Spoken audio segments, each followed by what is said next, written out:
Imagine being the first person to ever build a mansion in your town. How much thought should be put into the planning process, and what will the working class neighbors think? Hi everyone, Ken here. Hit that subscribe button and let's explore this house. In 1861, Frank Maxwell was born in Rockville, Connecticut to a family that would soon become one of the town's most prominent. His father, George Maxwell, had arrived in Rockville in the mid-19th century and quickly made his mark in the textile trade. In 1869, George assumed leadership of the local Hockanum textile mill and transformed its production to high-quality wool cloth for menswear. Under George's direction, the mill thrived, laying the groundwork for a family legacy in the cloth manufacturing business. Following his father's footsteps, Frank received a local education and graduated from Rockville High School in 1878. At 17, he took an entry-level position with the Hockanum Mills and quickly rose through the ranks. Within a few years, he was appointed secretary of the company, and upon his father's passing in 1891, Frank assumed the role of treasurer. He would ultimately guide the Maxwell Mills for nearly 6 decades, presiding over an era of expansion and success. Under his leadership, the Maxwell woolens gained a reputation for quality, and the company merged with 3 other Rockville mills in 1906 to form a larger holding corporation, the Hockanum Mills Company. This consolidation positioned Rockville as a powerhouse in New England's wool industry and solidified the Maxwell family's wealth. All the while, he was known for his charitable spirit, endowing Rockville with its first public library and donating generously to the Red Cross. It was no surprise that he was later elected a state senator in Connecticut for all the goodwill he had spread throughout his community. By the turn of the 20th century, Frank had firmly established himself as Rockville's leading citizen, a prosperous manufacturer, banker, philanthropist, and civic leader. And as his wealth grew, he decided to construct a home worthy of his success. The result would be Maxwell Court, a country estate of a scale and elegance previously unseen in the area. To design his mansion, in 1902 he hired Charles A. Platt, an architect who was gaining renown for blending architecture with landscape and the spirit of European villas. This choice would prove inspired, as Platt crafted an estate that perfectly suited Frank's status in Rockville's picturesque hills.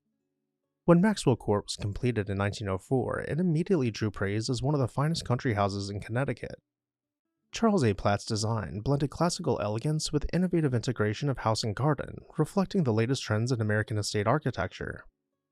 The main house is a large brick central block, flanked symmetrically by columned one-story loggias on either end. This balanced, classical composition was in vogue for the estates of America's turn-of-the-century elite. Yet Platt gave it a distinctive twist by emphasizing Italian Renaissance influences in the details and grounds.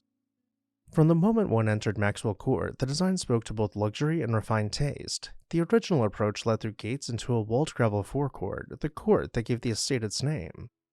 The mansion's facade was dignified and restrained.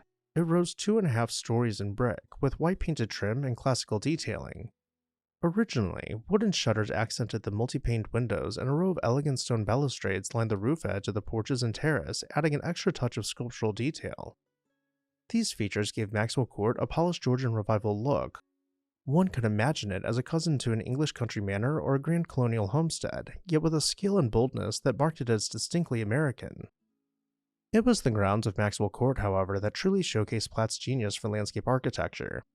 The estate encompassed several acres on a steep hillside, and Platt took full advantage of the topography to create a series of terrace gardens descending from the house. These terraces were carefully arranged with flower beds, shrubbery, and ornamental trees, blending native New England flora with exotic species. In spring, the gardens were famed for their brilliant tulip displays, among many other blooms. At the lowest terrace, an open lawn extended towards a distant view of the countryside. Platt incorporated a pergola, a long, vine-covered arbor with classical columns, at the edge of one terrace to frame this panorama. Unlike some garden pergolas that nestle against a grove of trees or a backdrop of shrubs, Maxwell Court's pergola was intentionally disengaged from any background of foliage, leaving it open to the sweeping vista beyond. Inside the mansion, this balance of domesticity and opulence continued. The interiors of Maxwell Court were designed in harmony with the classical theme, with generous proportions and rich materials. At the heart of the house, just beyond the entry foyer, lay a show-stopping double-height stair hall, often regarded as Maxwell Court's most splendid feature. This oval stair hall rose 2 stories and was encircled by an elegant stairway with wrought iron railings. The walls and ceiling were embellished with painted grotesque in the 18th century style, delicate, whimsical frescoes inspired by ancient Roman and Pompeian designs. This attention to artistry continues into the dining room, where we find tooled leather wall panels, an immense fireplace, and luxurious oriental rugs and silk-shaded lamps. All of this set below an intricately detailed coffered ceiling and flanked by oversized French doors, allowing natural light to flood the room. As we continue through the house, we pass through long panel galleries, draped with tapestries pooling up on the hardwood floor. Next, we come across the living room in rich wood paneling anchored by a massive stone fireplace boasting ornate relief work. As tastes change, so did the furnishings and decor of these elegant rooms, always keeping up with the more fashionable trends of the times. Some rooms boasted painted millwork and damask wall treatments, standing side by side with darker wood-clad rooms in stark contrast. In 1934, in the midst of the Great Depression, Frank retired as the head of Hockanum Mills and sold his controlling interest to M.T. Stevens & Sons, a large textile conglomerate.